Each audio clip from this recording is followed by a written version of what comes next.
هذا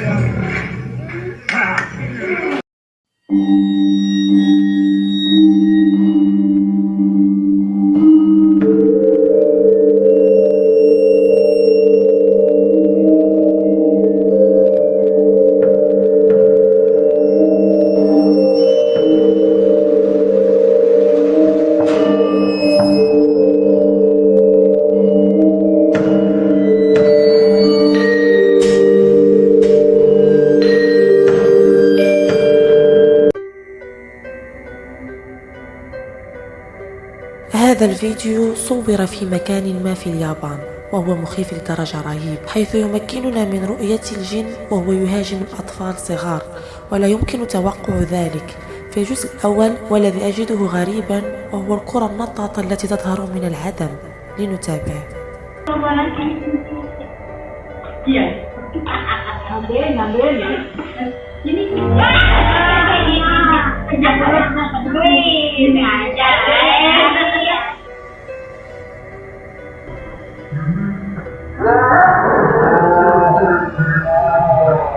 ولكن ما سيحدث بعد لحظة مخيف وغريب جدا.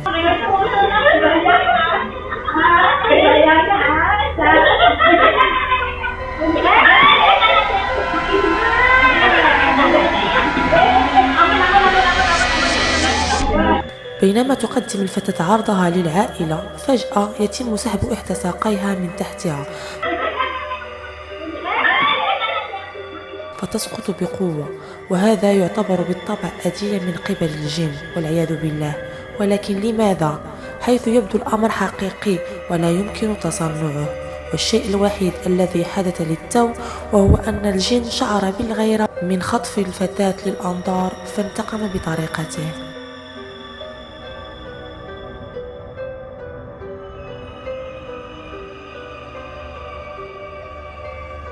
هذا الفيديو مخيف جدا، صور في شهر أكتوبر 2020 في أحد الشلالات المعروفة في ريو دي جانيرو بالبرازيل.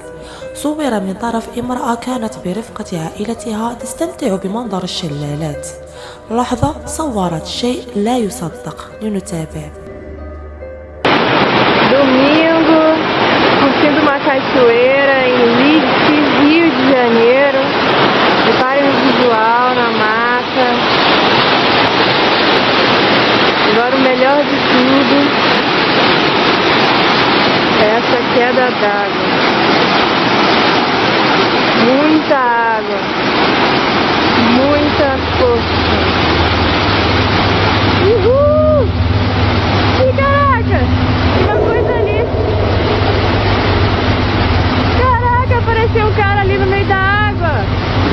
Mozinho, mozinho, você viu o cara no meio da água?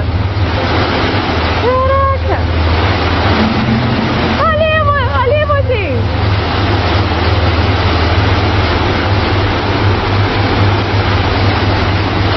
هل رأيتم ذلك؟ لم يكن بعيدا جدا عن الكاميرا. يبدو كأنه شخصا ما أو شيء ما يستحم في الشلال ثم يختفي فجأة، كما لو جرف من قبل الأمواج بشكل غامض، لكن فجأة يعود لجزء من الثانية ثم يختفي في الشلال مرة أخرى. يعني مستحيل يكون من البشر. لقد صورت للتو جني وسط الشلال، ومستحيل أنه قد يكون إنسان، أن الإنسان لن يتحمل كل هذا الوقت وسط الشلال ويبقى ثابتا. مستحيل. انتشر مقطع الفيديو المخيف التالي على التيك توك، حيث تم تسجيله في الأصل بواسطة مستخدم إندونيسي على تويتر، وهو لطائرة كانت تطير من جورجيا عبر إندونيسيا إلى بالي.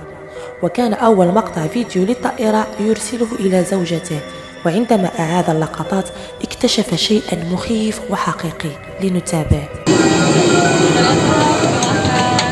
Selamat malam. 15B.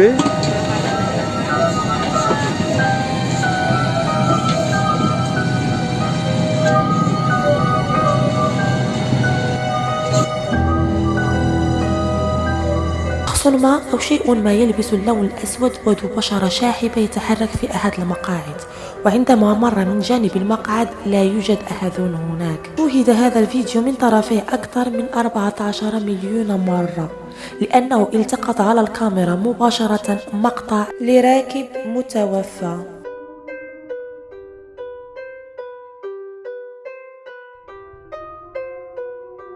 هذا الفيديو المرعب لعامل في حديقة حيوانات والغبي أراد أن يتباهى بقدراته على التعامل مع الأسود. كان يلاعبه أمام الزوار، ولكن ما حصل له سيتركه نادما طوال حياته.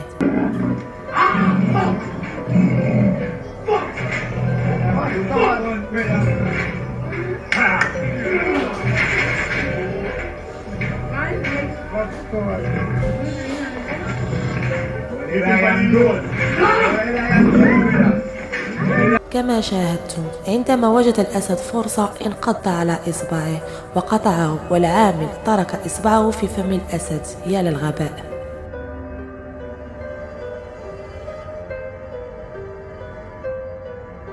هذا الفيديو المخيف تم إعادة تحميله بواسطة مستخدمي التيك توك، لكنني لم أتمكن من تعقب مقاطع الفيديو الأصلية.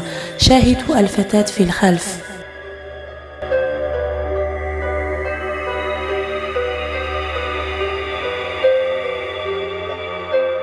كانت تقف منشغلة بثبات حتى تم رفعها بشيء من رأسها.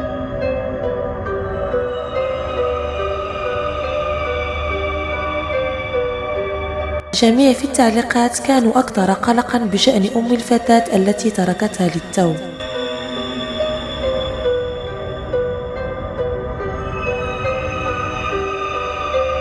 أتمنى أن تكون الفتاة بحالة جيدة بعد هذا المقطع. غنكون وصلنا لنهاية الفيديو. أتمنى أن يتلقى إعجابكم. لا تنسوا الاشتراك وتفعيل الجرس ليصلكم كل جديد، وأتمنى من كل قلبي ترك إعجاب وتعليق على الفيديو. تحية كبيرة لكل عشاق الرعب. أتمنى لكم ليلة سعيدة ومخيفة طبعا. نتلاقوا فيديو جديد. يلا باي.